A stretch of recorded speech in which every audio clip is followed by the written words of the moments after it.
So who or what is a moral agent? So I read this paper by this guy, Kenneth Himma. He put forth a really sort of a good model of a definition of moral agency. It's very sort of vague, but it's a good starting point. So it's not clear that any fallible human being generally knows which acts are right and which acts are wrong. This would require one to have some sort of generally reliable methodology for determining what is right and wrong. And it is clear that no fallible human being can claim such a methodology.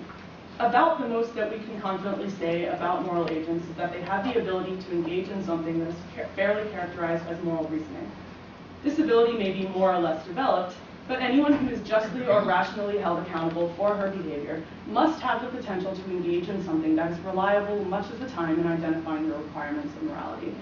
So this is really sort of almost a logically true definition of moral agency. So moral agents are those who can be accountable for their behavior, and if you can do that, you sort of have to be engaged in moral reasoning. And that is congruent with this model that I've come up with of morality as a process that you're engaged in.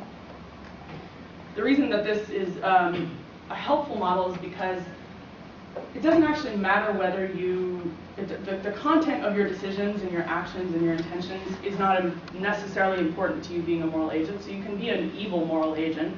That's not necessary. It's not about doing good things or being a good person. It's just being able to understand, interact with, and be able to relate to morality in this process.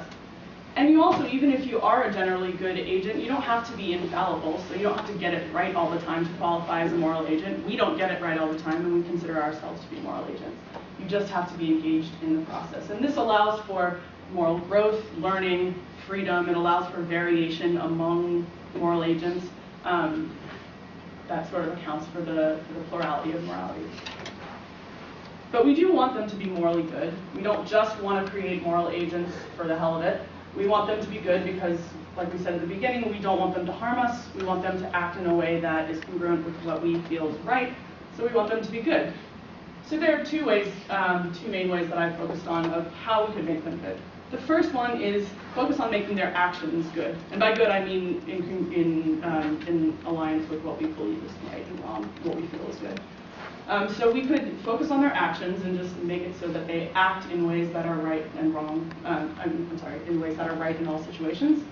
But James Rachels has come up with a counterexample to this in his ethical discourse about euthanasia.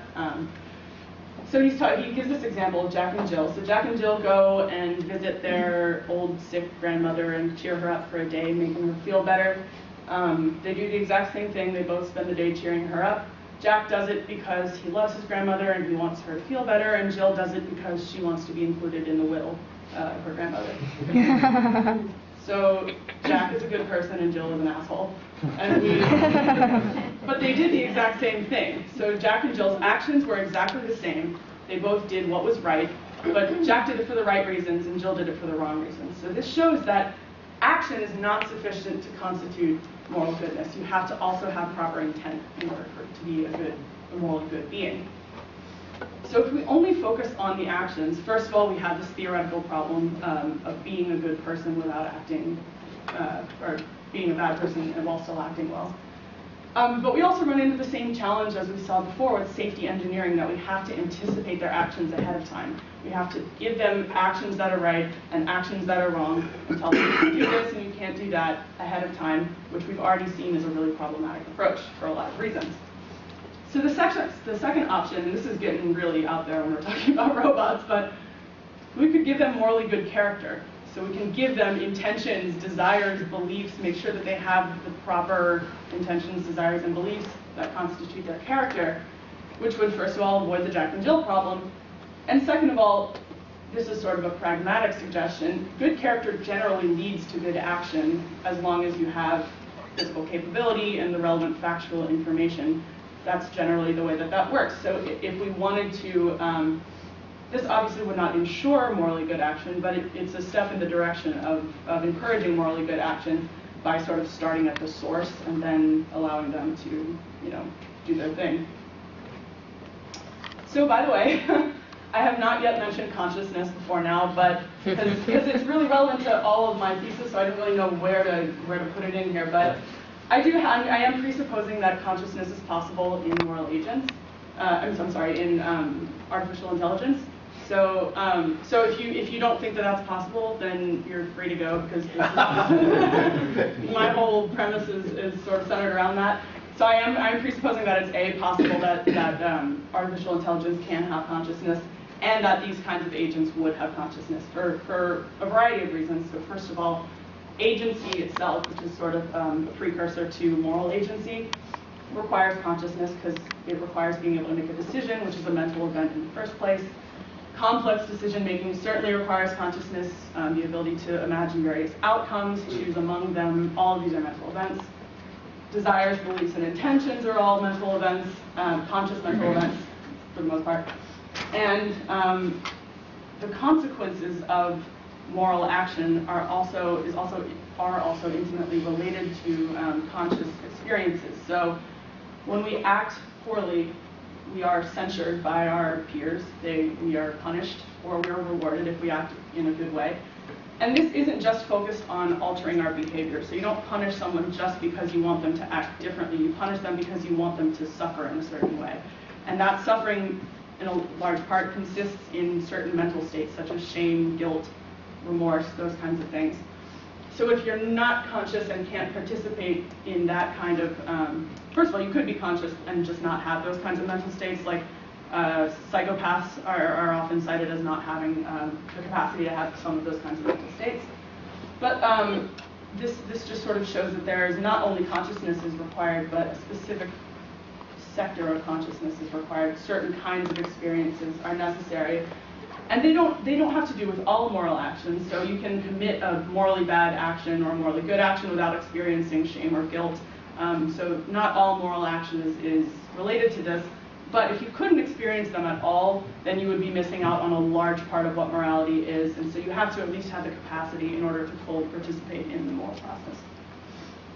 Is that something that philosophers debate, whether the shame is necessary? Yes, it's also psychology. It blends into psychology too, because the exact nature of what shame is a psychological question too. Yeah. But yeah, I'll get into that in the end. Okay, so we decided that we need moral agents and they need to be good. So let's go back and talk a little bit about what it means to make a moral judgment, because I've been talking about having rules and then you go out into situations and you make moral judgments and that affects your understanding of the rules. So basically, I have this model of judgment that is similar to the way that we evaluate scientific theories. So we evaluate theories and claims in science by the extent to which they fulfill certain criteria that we have set out. So scope, testability, simplicity, fruitfulness, etc. A good scientific claim fulfills these categories, a bad one doesn't, etc. Some of them fulfill some, but not the other one, and that sort of dictates how good the theory is. You can actually consider moral judgment in the same sort of way, that we evaluate our intentions and decisions and actions and those of other people by the extent to which they fulfill particular criteria. So the most common 4 criteria that are referenced in ethical literature, sort of the big 4, are mercy, which is not causing other people unnecessary harm; justice, equals should be treated equally; autonomy; and beneficence. So that's being nice to people.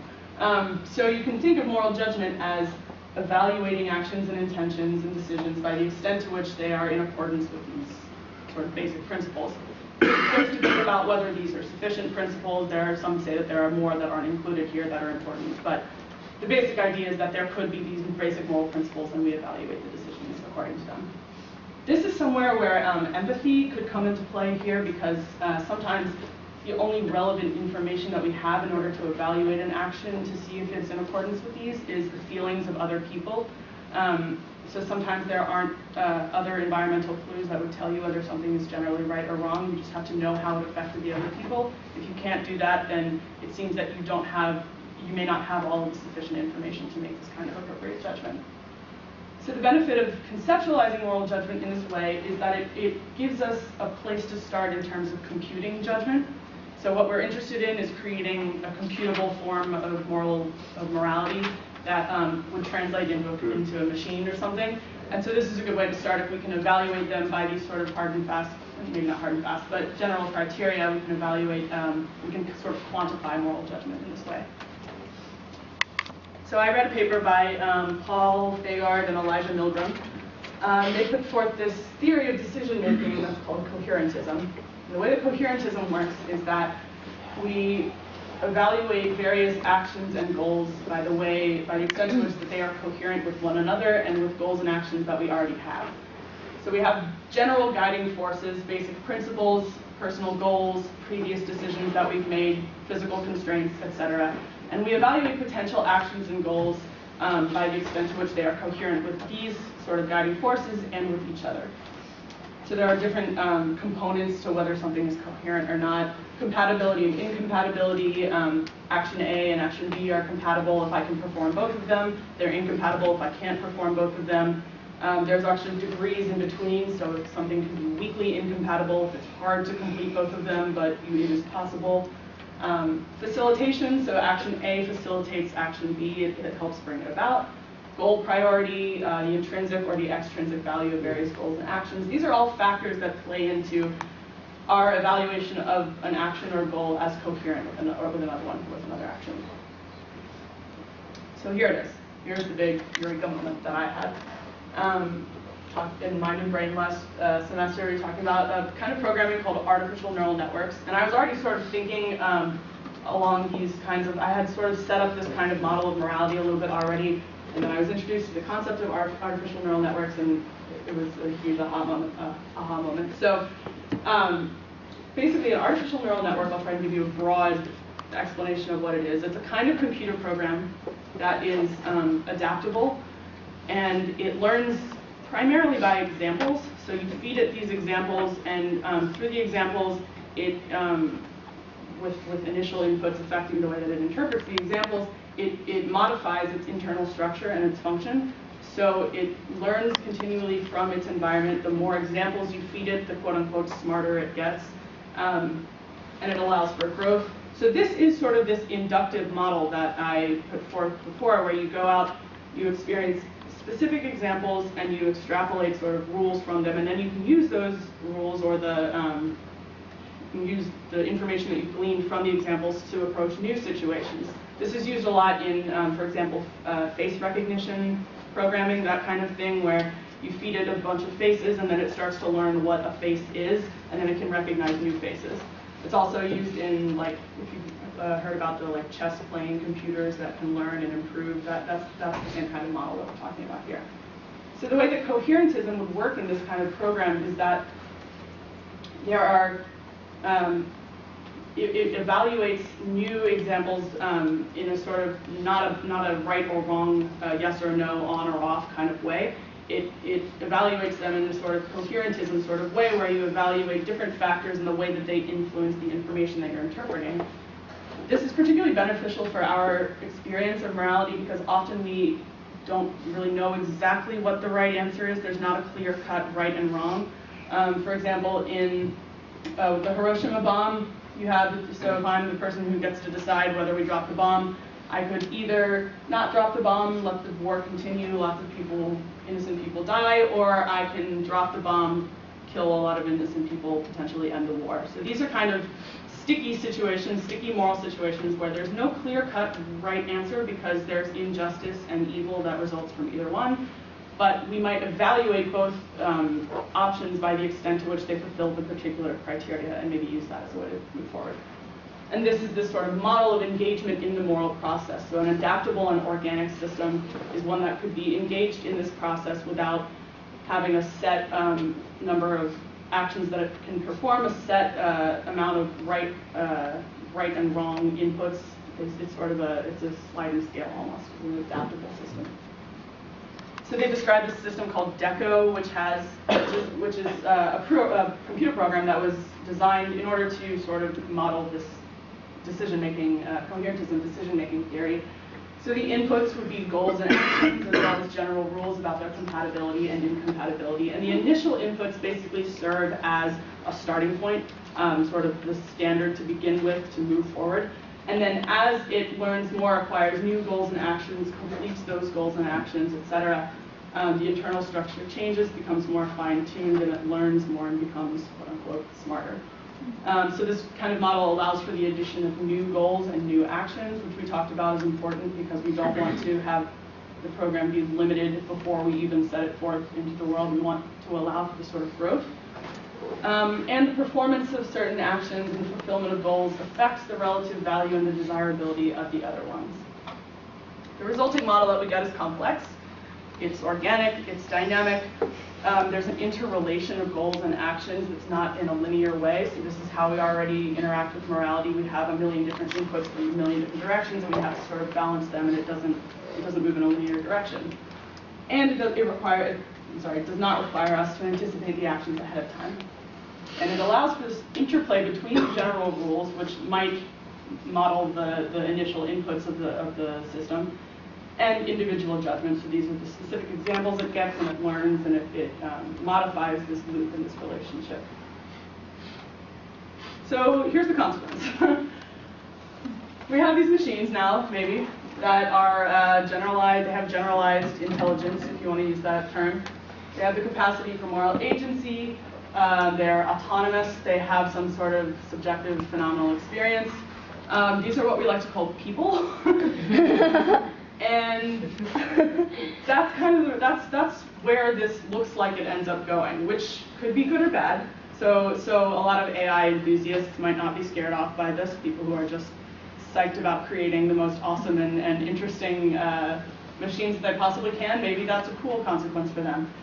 Some people would be terrified of that because that means that we have to give them rights and freedom. They have to be able to fulfill their own personal goals within reason. They might not be fully within our control. They might have goals that conflict with our own.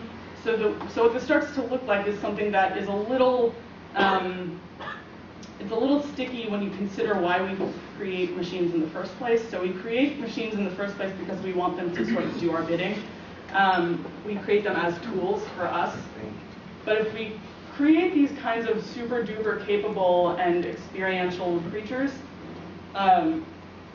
there are all sorts of ethical problems that come, which is what the website, what is it again? American Society for the Prevention of Cruelty to Robots. Exactly. That is why that's important, is because we have to start thinking about what kind of rights we're going to give them and how we're going to interact with them. And what it might end up looking like in the end is maybe a little less like me and my blender and more like a coexistence between beings.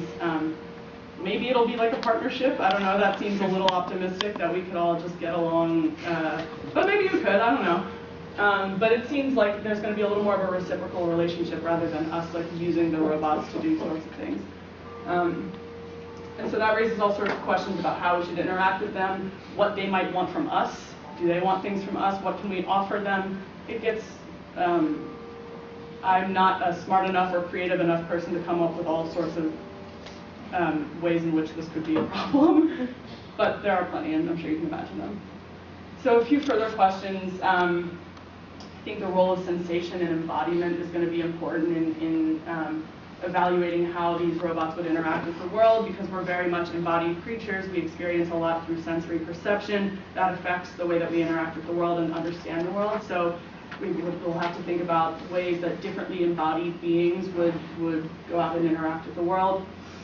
Similarly to that, the role of emotion. How might a robot that has all of these internal sensations and experiences, might that give rise to something like emotion? What would that mean for their actions, etc.? Goal creation. How do we create our goals? How do we choose goals to pursue? And how would a robot do that? How might those conflict with ours, etc.? So there's a million different places that this conversation has to go. So this is really only the beginning. But I do think that the way that I've set up morality seems to be to me to be most congruent with the way that we actually morally interact. This sort of this relationship between rules and judgment and modification and change and adaptability. And I think that if we're going to model this kind of thing, if that's the direction that we want to go down, a computer program such as DECO with this decision-making model, an ANN that functions in this way, seems to be the way to go.